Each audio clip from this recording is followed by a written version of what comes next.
Hi guys, and welcome back to another video. Today's going to be a bit of a sombre one. It's basically an update on how things have been going and a bit of reflection basically on how I've been. To put it mildly, I've not had a good week last week at all. I basically did a lot of reflection, thinking about all the years I've missed with my eating disorder, 19 to be exact, and I was thinking back in the times where I've missed with, especially before my dad died, all the years wasted that I could have spent good moments with him, and it's really broken me up. And thinking about the bad times that I've missed with my wife, and I could have spent great moments with her, and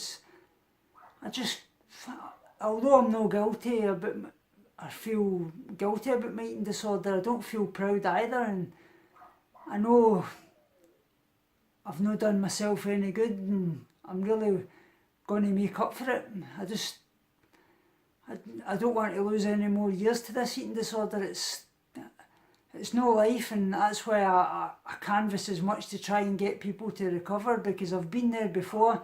I've been up to 12.5 stone obviously before my relapses in the past, so I know what it takes to recover, and I've just got to really pull my socks up and realise that though I think I'm 100% into the invested in recovery, I've not really been as invested as I should be. I've been eating better, but nowhere near the amount of calories that I should need.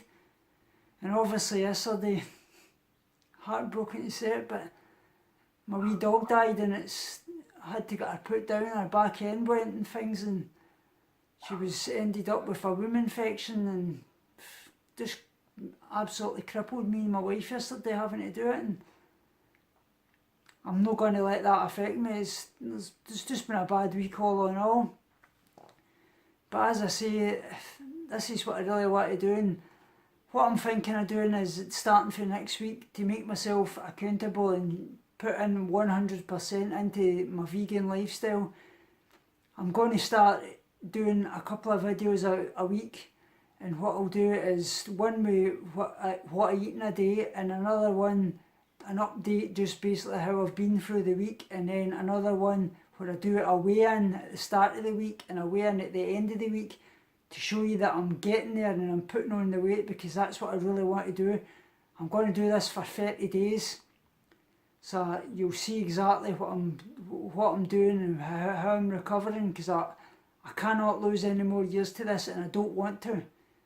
And I know it's only me that can recover, and I've got to be honest with you and say that I just don't feel like I've been putting in that 100%, because when your brains is starved through all the weight loss and things, you can deny to yourself that you're doing everything you should, whereas you're not really. So that's basically what I want to put towards my update and things.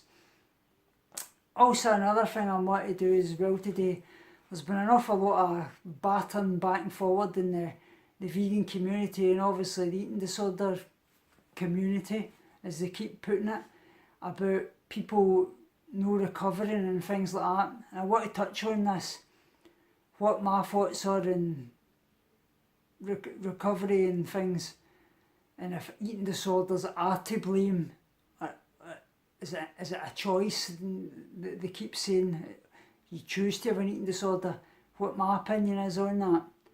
I feel there's an argument for both sides of that in some cases, yes, eating disorders can be a choice, as in enablers, which I've already touched on before in my last videos, because I've experienced it in the past, people saying to me, oh, I wish I was your weight and I would die to be your weight.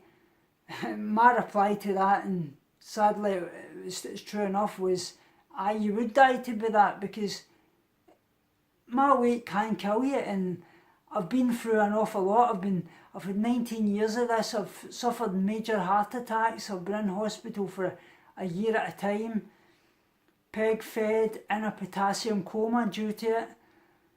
It's fatal, and they kind of people that go down that road for want of an eating disorder, that's what gives the kind of implication that eating disorders are a choice.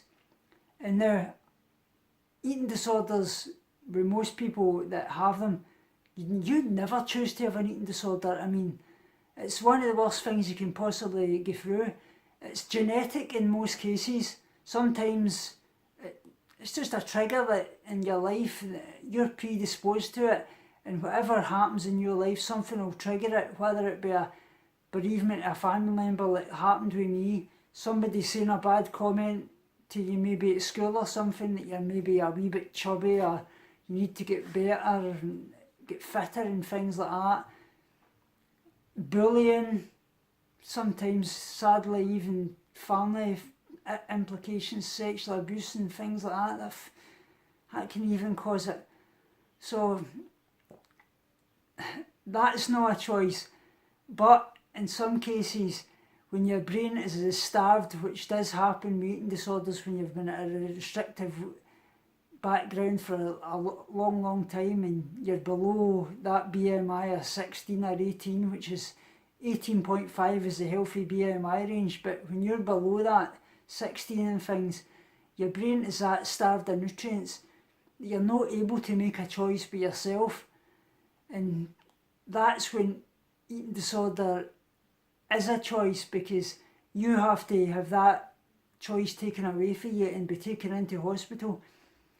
And it's sad that that has to happen, because you just look at yourself in the mirror and you don't see the person that you really are. You think you're fat, you don't think you've got an eating disorder problem, and you rebel against people that's trying to help you. I know that from personal experience, because when I was getting help from my therapist and things like that, when they were took me into hospital to put on weight, I was getting angry with them and lashing out at all the people I love and that, and you just don't believe you have a problem. And that's where the eating disorder is a choice, because you don't want to lose it, because you think you lose a bit of your identity and things. But I can tell you right now, as long as you are in that frame of mind, you're never going to recover, because you can have all the help of the world, eating disorder specialists, dietitians, support for your family and things, but until you actually want to recover and you choose to recover,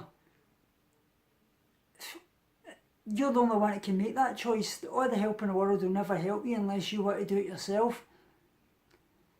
But another thing that also as well, I see in the vegan community, they keep saying, oh, if you don't recover within 3 to 4 weeks and things like that, and bash in 4,000 calories and get back up to your restored weight in that length of time, that you're a shit cunt, as they put it, or you're faking it. Well, that's not true. It may be true in some situations with people that's maybe suffered bulimia and things like that, and they're at a higher weight, they can maybe smash in the amount of calories.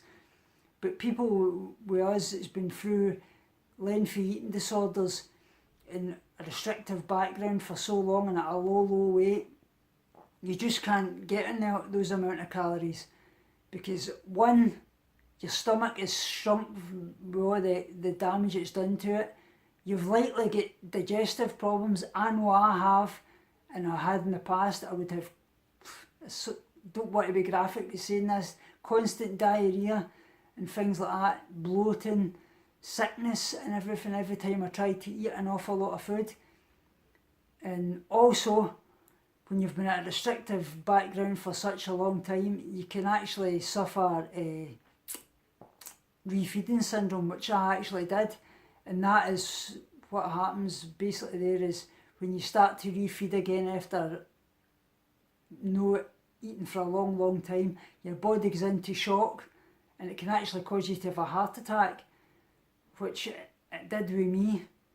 And you suffer edema, which is puffing of the face, puffing of the legs, which I did as well. So it's a very serious thing. So trying to smash in those amount of calories, it's just not possible. Even in hospital, they start you on a 250 calorie diet, which I did for the first few weeks, and you're gradually built up and built up and built up until you can manage the right amount of calories. And also as well, not everybody gains weight as quickly as that, because when you've been restricting for a long time, you can actually suffer hypermetabolism, which you'll know if you're suffering for this. You'll suffer night sweats at night, and basically what happens is your metabolism raises so much because your system's saying to yourself, oh, I'm getting all these calories because you've been restricting for so long, and it's actually hard to put on weight. Because I know people in the hospital that were in 4,000 or 5,000 calories a day, and sometimes I actually lost weight, and I did as well.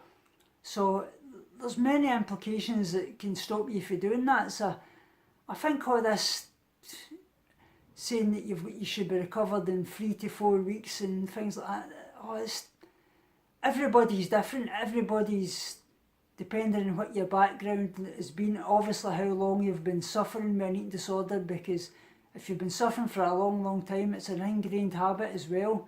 And like I say, sometimes other people's got to make the choice for you. So that's my take on things, and if you want to comment below and things about it and anything you feel about it, but I know personally all these things and I've been through it constantly, so I've got a good fair amount of knowledge, and obviously I canvass for eating disorders as well, so I'm an ambassador for BEAT and things like that.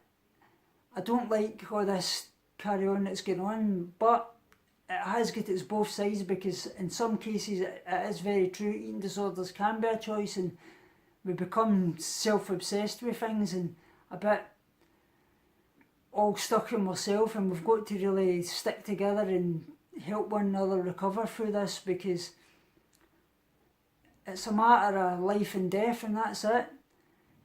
What I will say is your worst day in recovery is far better than your best day in an eating disorder. So please choose to recover. You can do it. Only you can do it. We're all here together. Please let's stick together and let's beat this. As I say, I'll be doing that in my next 30 days videos and things like that. And I'm going to smash this in, because I don't want to be looked upon as an enabler basically online, and I want to be helping as many people as I can, and I'm just reflecting on my things and thinking that I'm not doing what I should, and I want to make my parents up in heaven proud. I want to do it for my wife, I want to do it for myself, because I've got a lot I want to achieve, and I want to help you guys online because I love you all and I want to help as much as I can. Thanks guys, and speak to you all soon, and listen to what I told you. Comment below, subscribe if you like it, and message me anything you want. Follow me on Instagram as well at Tommy's Recovery Journal. Thanks guys, bye.